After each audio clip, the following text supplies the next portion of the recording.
The world's largest cathedral is a New York City landmark called St. John the Divine. It was built with funding from the Grand Master of the Masons of the State of New York. Using the art style of the grotesque, this sculpture next to the cathedral features sun worship, bizarre mythical creatures, and the upside-down head of Satan. There is a John Lennon quote that says, "One day the world will live as one." On the western facade of the cathedral, stonemasons have sculpted a chilling depiction of the collapse of the Twin Towers and the destruction of New York City and its landmarks. This scene was created in 1997, 4 years before the destruction of the Twin Towers on 9/11. Other recognizable skyscrapers are the Chrysler Building and the Citigroup Center. The cathedral's pillar on the left shows the Brooklyn Bridge crumbling, cars and buses falling into the churning waters, and the Statue of Liberty sinking.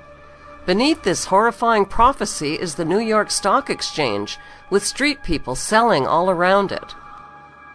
The pillar on the right depicts the 4 horsemen of the apocalypse, riding white, red, black, and pale horses that symbolize conquest, war, famine, and death. Another pillar depicts the birth of the Antichrist, who is surrounded by mummies. Below the birth is a lamb with its legs tied. The book of Revelation refers to the Antichrist as the beast, coming up out of the earth and having 2 horns like a lamb. Right below the tied lamb is a spiral vortex, symbolizing a change of consciousness. Below it are people worshiping the energy vortex of the Antichrist figure. The cathedral pillar on the left is the Jewish Kabbalah's Tree of Life. The Kabbalah is linked to the occult practices and symbolism of Freemasonry. Standing above the Kabbalistic Tree of Life is a robed man, pictured on the right. Only one eye is exposed, which symbolizes the satanic all-seeing eye.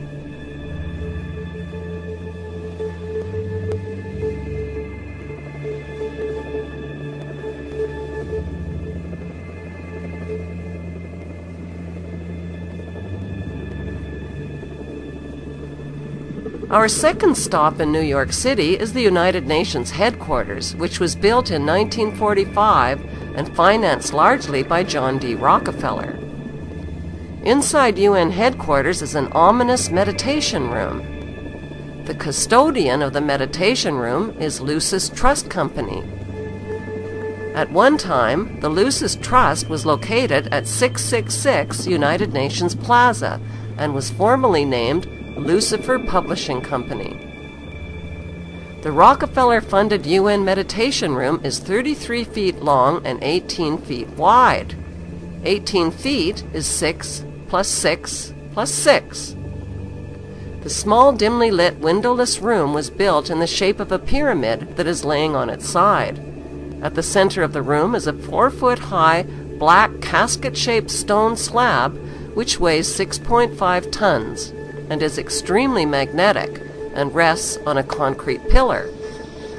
The pillar descends beneath the floor into the bedrock and taps into the Earth's hyperdimensional energies to induce a state of altered consciousness. Not far from the meditation room is the United Nations Security Council chamber. This is the emergency room of the UN, where the world leaders meet when there is a threat to peace. They decide the fate of nations. Even though Israel has over 200 uninspected nuclear weapons and has violated dozens of resolutions, no sanctions are ever imposed because of the United States' veto powers. Notice the giant mural that towers over the Security Council room. The central focus of the UN mural is the phoenix bird that has risen. The phoenix bird is a symbol of Lucifer. Egyptians believed that the phoenix symbolized a god who rose to heaven in the form of a morning star like Lucifer after his fire immolation of death and rebirth. Notice that the phoenix bird is not standing above his own ashes. He is standing above his old skin. Like a snake, he has shed his old skin and is revealing himself as God at the center of the mural. At the top left, there is a church steeple without a cross. The missing cross symbolizes the death of Christianity.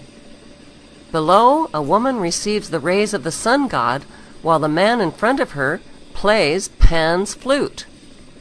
To their right are two pyramid symbols and people joined together by a long blue serpent-like cloth. Below the risen phoenix, a sword is driven through a dragon beast. This represents the killing of old beliefs and religions that depicted Lucifer as a beast. The New World religion worships him as beautiful. Behind the phoenix, the ghostly figures of the walking dead are stepping into a void. They symbolize depopulation.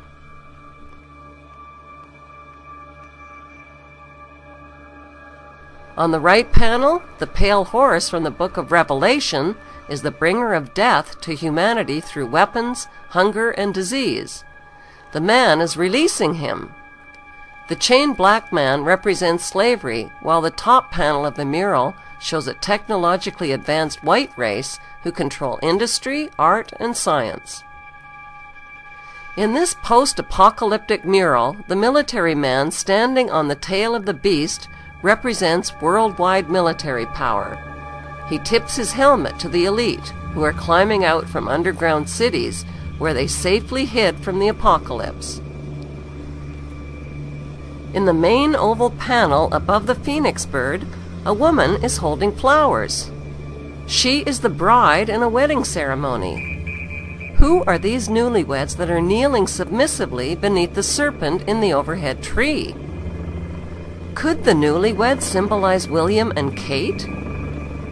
The serpent in human form is tempting the little girl Eve, who accepts the apple.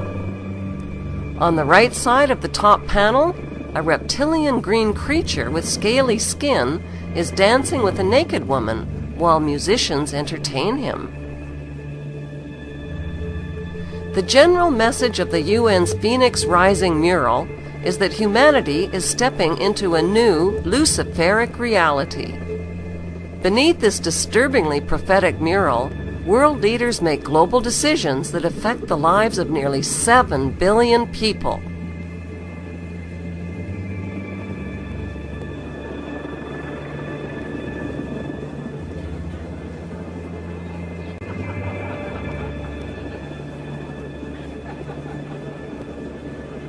What's hard for most people to grasp is that our elected government leaders are involved in an apocalyptic scheme to enslave the masses under a world government dictatorship. How do these leaders sleep at night? How do they live with themselves?